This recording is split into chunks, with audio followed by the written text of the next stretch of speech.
Last week, I mentioned this, and today I'm just going to say it. And some of you might not like me for this one, but hang in here with me. I promise I'm still friend. So let me ask you, are you actually ready to be happy? I mean, are you actually ready to be happy? Because a lot of women say they want peace. They say they want ease in life. They say they want to feel better in their body and be less stressed and be more present. But the second it starts to happen, they panic. They find a way to sabotage it. And it's not because they're weak. And I don't even really think it's because they don't truly want peace, but it's because they're afraid. And when the change starts to happen, some fear starts to set in.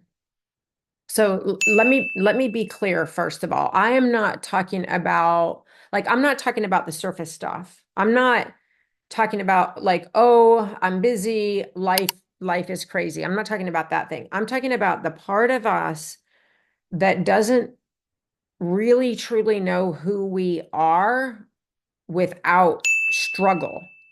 The part that needs to be needed. I know that might sting a little, right?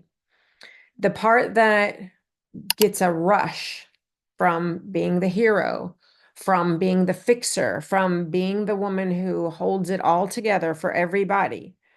And if you've been that woman for decades, that mom, that wife, that leader at work, the idea of letting that go, the idea of not having that role, not being that person, that can actually feel terrifying. That's scary. I remember when the kids got older, especially my youngest daughter. I was looking forward, or I thought I was looking forward to that, empty nest time. Once she started driving, she had the freedom. I didn't have to drop her off at early morning practices and pick her up and all the things, right? But it started hitting me a little bit as she did get older. And, she had that job in the summertime. I remember between her junior and senior year, she had a summer job and she drove herself there and she was having this more adult kind of life. And she didn't need me in the same way. And we were kind of buddies. I mean, they were the times when we would shop together and we did a lot of things together. And I had this sort of strange feeling that started with me realizing, oh, she doesn't really need me like she used to. And then it really hit me, and this was completely unexpected. It really hit me when she went off to college. I mean, I was happy for her and all I was saying all the right things about, being so excited. She even went out of state and we flew there and I helped her move into her first dorm. But when I got back from doing all of that, the house was quiet. The house felt empty. I remember going to work the next Monday and a faculty member was coming out of the building as I was going in, and she knew that, our daughter had gone off, and she said something to me about oh, hey, your daughter went to college. How are you feeling? And I started crying. Felt like a fool.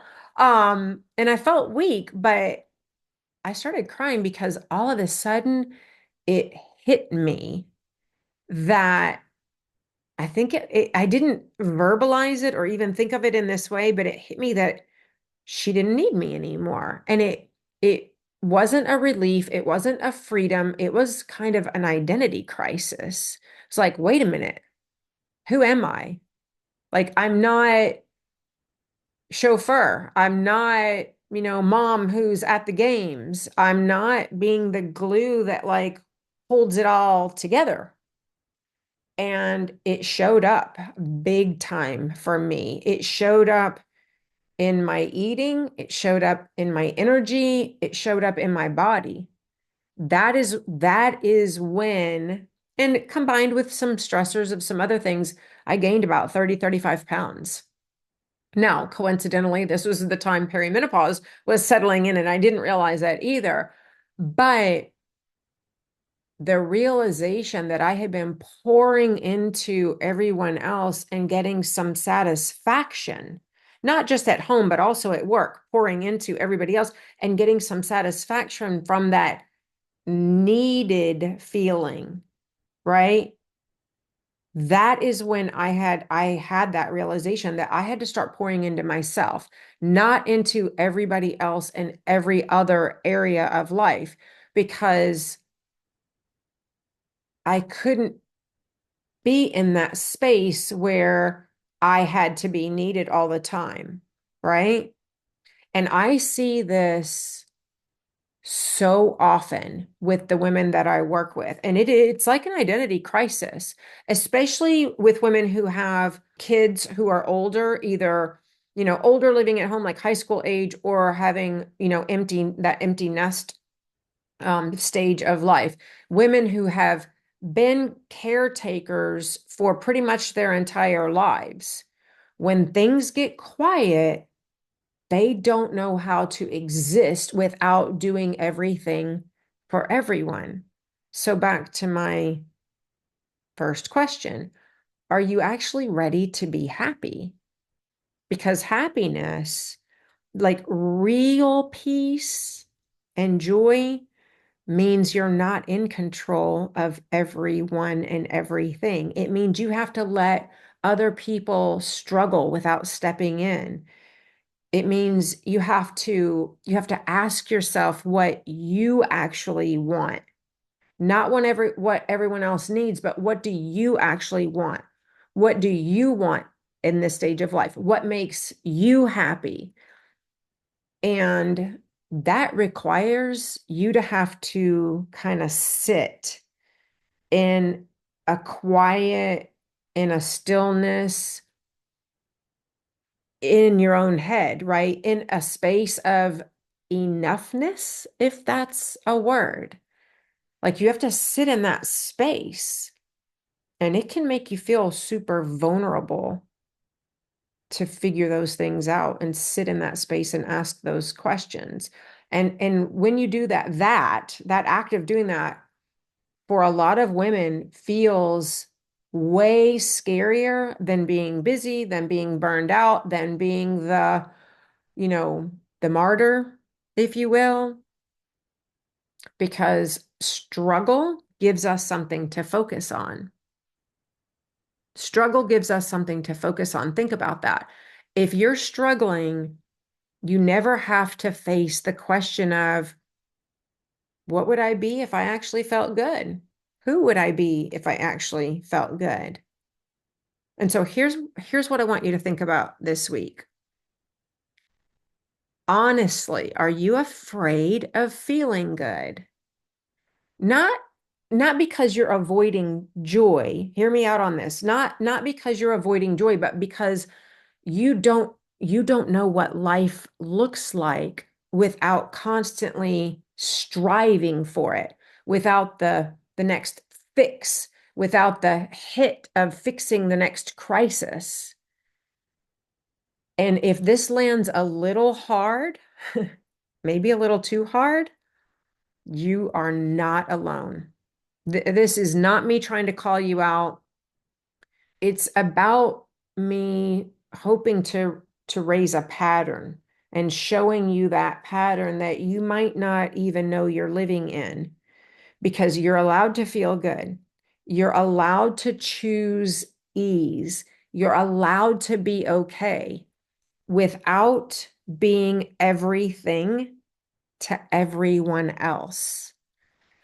And yeah, it might feel weird. No, scratch that.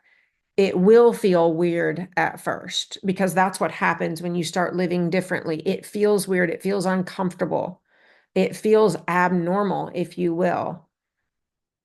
But you have to be willing to go through that to get to the space on the other side where you step into fully who you want to be, what makes you happy, and who you truly are at this stage in life. So that's what I have for you.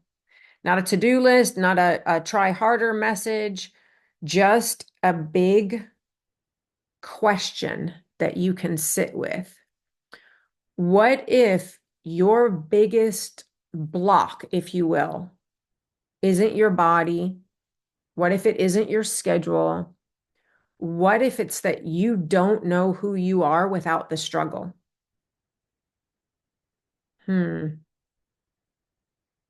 Hope that was really helpful. I'd love to hear from you if this hits home for you. Thanks for spending time with me. As always, I really appreciate it. And I'll see you right back here next time.